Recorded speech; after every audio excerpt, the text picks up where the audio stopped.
सोचिए, भारत में एक ऐसा मंदिर है जिसे एक बार नहीं, दो बार नहीं, बल्कि 17 बार तोड़ा गया। लेकिन कमाल की बात यह है कि हर बार वो पहले से भी ज्यादा शान से दोबारा खड़ा हो गया। जी हाँ, ये कहानी है सोमनाथ की, महादेव के पहले ज्योतिर्लिंग की, और उसकी उस जिद की जिसने कभी हार नहीं मानी। अब सवाल यही उठता है कि आखिर ये हुआ कैसे। मतलब कोई इमारत 17 बार तबाह हो और फिर भी खड़ी रहे, ये तो लगभग नामुमकिन सा लगता है ना। चलिए, आज इसी अविश्वसनीय कहानी की एक एक परत को खोल कर देखते हैं। तो इस मंदिर की जड़ें जाती हैं बहुत बहुत गहरे पौराणिक कथाओं तक, एक ऐसी दिव्य कहानी में जो सीधा स्वर्ग को धरती से जोड़ देती है। अच्छा, सोमनाथ नाम में ही इसकी पूरी कहानी छिपी है। देखिए, सोम का मतलब है चंद्रदेव और नाथ का मतलब है स्वामी, यानी चंद्रमा के स्वामी। और ये नाम सीधा सीधा इसकी पौराणिक कथा से निकलकर आता है। कहानी कुछ यूं है कि चंद्रदेव सोम को एक श्राप मिला था। ऋषि दक्ष ने उन्हें श्राप दिया कि उनकी सारी चमक, सारी रोशनी खत्म हो जाएगी। सोचिए, चांद बिना रोशनी के। जब कोई रास्ता नहीं सूझा तो वो बेचारे हार कर पहुंचे महादेव की शरण में। और यहीं पर, इसी पवित्र जगह पर, जिसे हम आज प्रभास क्षेत्र कहते हैं, भगवान शिव ने चंद्रमा को उस शाप से आजाद किया। और बस अपनी कृतज्ञता जताने के लिए चंद्रदेव ने यहीं पर पहला मंदिर बनाया। और जानते हैं, यही बना दुनिया का पहला ज्योतिर्लिंग, शिव का सबसे पवित्र और शक्तिशाली स्वरूप। लेकिन देखिए, किस्मत का खेल। यही दिव्य प्रसिद्धि, यही बेहिसाब दौलत मंदिर के लिए एक तरह से अभिशाप बन गई। और यहीं से शुरू हुआ इतिहास का एक बहुत ही क्रूर अध्याय। इसकी पवित्रता ही इसके दुश्मनों को खींच कर लाने वाली थी।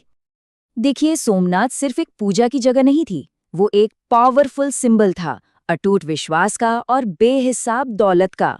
और बस यही कॉम्बिनेशन सदियों तक हमलावरों के लिए एक चुंबक की तरह काम करता रहा। 17 बार, सोचकर भी अजीब लगता है ना। 17 बार इस पवित्र जगह को मिट्टी में मिला दिया गया, लेकिन इसकी जो आत्मा थी, जो जज्बा था, वो कभी नहीं टूटा। और ये कोई एक दो दिन की बात नहीं थी, ये तो तबाही और फिर से उठ खड़े होने का 1000 साल लंबा सिलसिला था।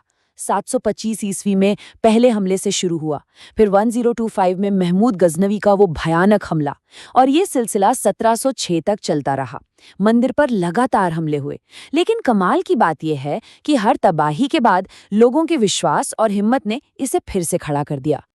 शायद इसीलिए इसे कहते हैं वो मंदिर जिसने मरने से ही इनकार कर दिया। और सच कहूं तो ये एक लाइन इसकी पूरी कहानी बयां कर देती है। चलिए, अब कहानी को थोड़ा आगे बढ़ाते हैं, सीधा 20वीं सदी में। यहाँ कहानी एक बहुत ही जरूरी मोड़ लेती है। ये मोड़ सिर्फ एक इमारत को दोबारा बनाने का नहीं था, बल्कि एक पूरे देश की पहचान को वापस पाने का था।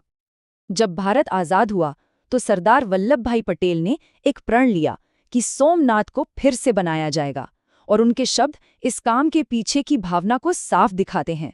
उन्होंने कहा था कि सोमनाथ सिर्फ एक मंदिर नहीं, ये तो हिंदू संस्कृति की आत्मा है।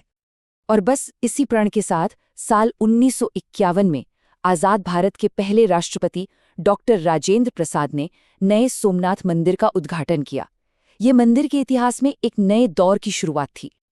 लेकिन ये सिर्फ एक पूजा पाठ का कार्यक्रम नहीं था। समझिए, बहुत से लोगों के लिए ये वो पल था जब एक नया नया आज़ाद हुआ देश अपनी विरासत, अपनी पहचान को फिर से हासिल कर रहा था। ये सदियों की गुलामी और हमलों के बाद फिर से अपने पैरों पर खड़े होने का एक प्रतीक था। हाँ, ये बात और है कि उस वक्त के नेताओं में इस पर काफ़ी बहस भी हुई थी।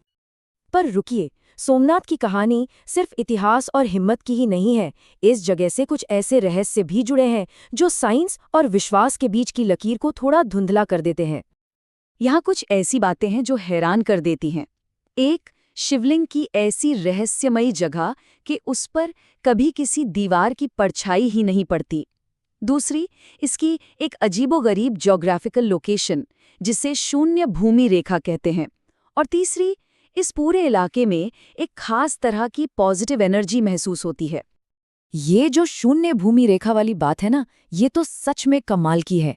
इसका मतलब ये है कि अगर कोई सोमनाथ के किनारे खड़ा हो जाए और सीधा साउथ की तरफ देखे तो उसके और अंटार्कटिका के बीच समंदर के अलावा जमीन का एक टुकड़ा भी नहीं आता। बिल्कुल सीधी, बिना किसी रुकावट के एक समुद्री लाइन। ये चीज इस जगह को दुनिया में एकदम यूनिक बनाती है।